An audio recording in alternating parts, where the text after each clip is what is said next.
ایک شخص نے سوال کیا ہے کہ جیسا کہ ائمہ کرام رحمہ اللہ کے فضل سے جنتی ہیں، اگر ہم کسی ایک امام کے پیچھے لگ جائیں تو کیا ہم جنت میں نہ جائیں گے؟ کیونکہ جو علمی تحقیق انہوں نے کی ہے ہم تو نہیں کر سکتے۔ ڈاکٹر صاحب حفظہ اللہ اس کا جواب دیں گے۔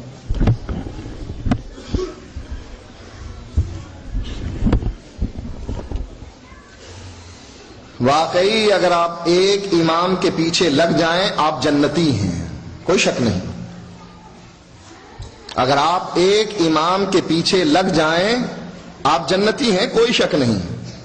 لیکن وہ امام، اس کا نام محمد الرسول اللہ، جو فرماتا ہے من اطاعنی دخل الجنہ، جنت دینے کا سرٹیفکیٹ محمد الرسول اللہ صلی اللہ علیہ وسلم کے پاس ہے۔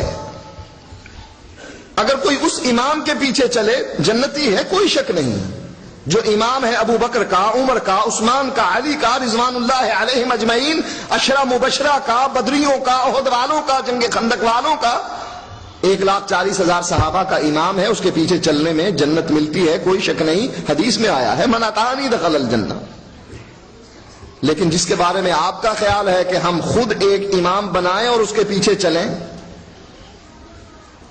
اللہ نے گارنٹی اس کی دی ہے کہ اس کے پیچھے چلنے پر جنت ہے، اور اللہ کے نبی نے اپنے بارے میں خود کہہ دیا من اطاعنی دخل الجنہ ومن عصانی فقط ابا۔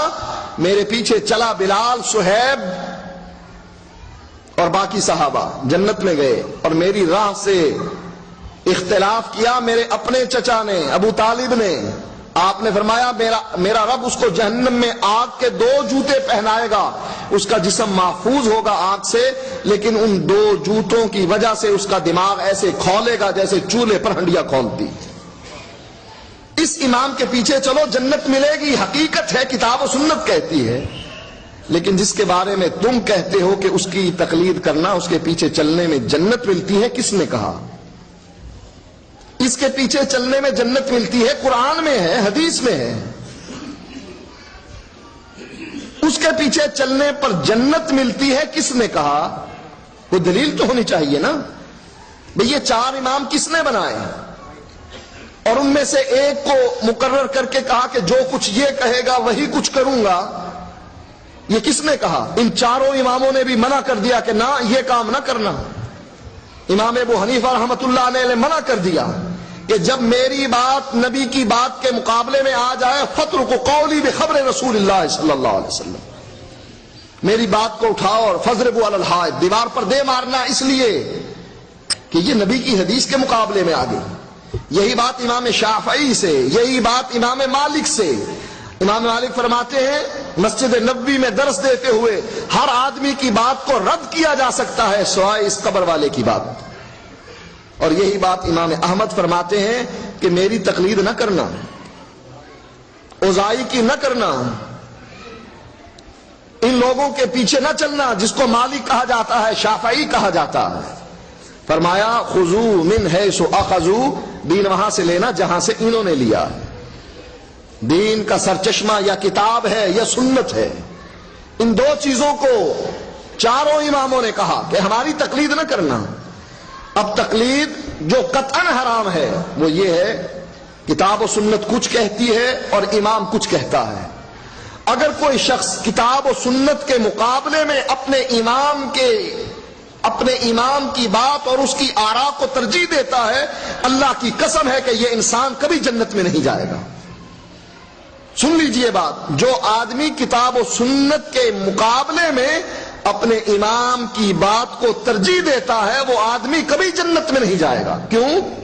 قرآن کہتا ہے من یشاقق الرسول من بعد ما تبین له الهدى ویتبع غیر سبیل المؤمنین نولہ ما تولی ونصلہ جہنم وساءت مصیرا۔ کسی کو مسئلے کا پتہ نہیں لگا، علیحدہ بات ہے، لیکن مسئلے کا پتہ لگ گیا کہ مسئلہ یہ ہے، اللہ فرماتا ہے جو مسئلے کے پتہ لگنے کے بعد پھر رسول کی مخالفت کرے وہ جدھر جاتا ہے ہم جانے دیتے ہیں، وَنُصْلِيهِ جہنم، ہم اس کو قیامت کے دن جہنم میں داخل کریں گے۔ تقلید جو ممنوع اور حرام ہے وہ یہ کہ کتاب و سنت کے مقابلے میں اپنے امام کی بات کو اٹھایا جائے اور کہا جائے کتاب و سنت چھوڑی جا سکتی ہے، امام کا قول نہیں چھوڑا جا سکتا۔ جیسا کہ انڈیا سے ایک رسالہ نکلتا ہے، اس میں مفتی صاحب سے سوال ہوتا ہے، تجلی اس کا نام ہے، پوچھتے ہیں مفتی صاحب سے کہ قرآن و حدیث سے اس کی روشنی میں میرے مسئلے کا جواب دیجئے، قرآن اور حدیث کی روشنی میں میرے مسئلے کا جواب دیجئے۔ تو مفتی صاحب جواب دیتے ہیں کہ سب سے پہلے تو میں یہ وضاحت کر دینا ضروری سمجھتا ہوں، جو ہر سائل اپنے سوال میں لکھ کر بھیج دیتا ہے کہ قرآن و سنت کی روشنی میں جواب دیجئے، مفتی صاحب جواب دیتے ہیں مقلد کے لیے قرآن و سنت کی روشنی نہیں، اس کے امام کا قول حجت ہوا کرتا ہے۔ یہ قرآن جو منور کرتا ہے سینوں کو، ما کنت تدری مل کتاب ولل ایمان، اے نبی تو بھی نہیں جانتا تھا کہ ایمان کس کو کہتے ہیں، قرآن کس کو کہتے ہیں، ولیکن جعلناہ نورا نہدی بہ من نشاء، ہم نے اس کو نور بنایا قرآن کو، اور اس کے ذریعے سے ہم لوگوں کے دلوں کو منور کرتے ہیں، ہدایت دیتے ہیں۔ رب کہتا ہے قرآن نور ہے، تورات نور ہے، انجیل نور ہے، اور مفتی صاحب جواب دیتے ہیں کہ مقلد کے لیے قرآن نور نہیں، اس کے لیے اس کے امام کا قول حجت ہوا کرتا ہے۔ یہ ہے تقلید حرام اور ناجائز۔ ایک یہ ہے کہ اپنے کسی عالم سے فتویٰ پوچھ لینا کہ کیا کتاب و سنت کی روشنی میں بتلائیے کیا جواب ہے اس کا، مسئلہ پوچھنا تقلید نہیں۔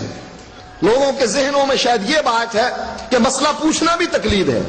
اصول فقہ کی کتابوں میں، احناف کی کتابوں میں بھی یہ بات موجود ہے، الرجوع الى الكتاب ليس من التقلید والرجوع الى الحدیث الى السنہ ليس من التقلید والاجماع ليس منه وكذا العامی الى المفتی والقاضی الى الحدود ليس منه۔ عامی کا مفتی سے مسئلہ پوچھنا تقلید ہے ہی نہیں۔ کیوں؟